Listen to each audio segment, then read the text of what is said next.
Hi, lovely people. Mommy here. I want to introduce the Taco family. The mother, Sushini Taco.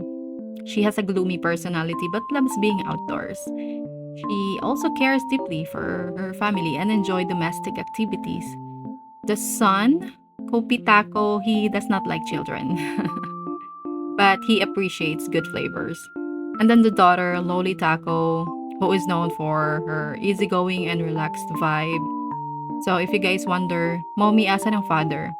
Wala, tatlo lang talaga sila. I made them with the help of science.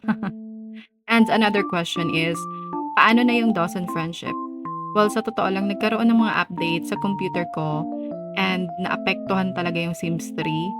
But I am still hoping na makagawa pa din ng another episodes for the Dawson friendship. But for now, I wanna focus to Taco family.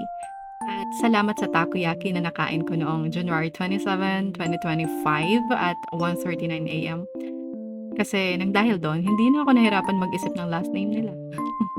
Also, if you guys notice, yung mga names nila ay inspired sa inumin at pagkain. Wala lang. Gusto ko lang din i-share.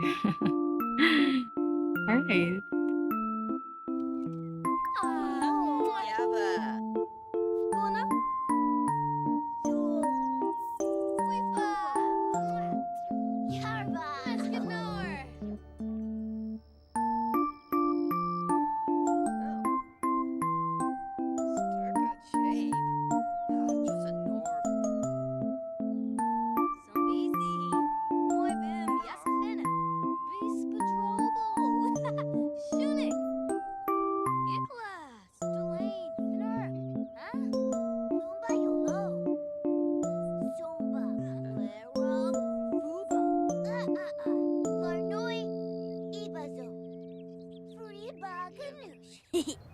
Muwa with May Naba.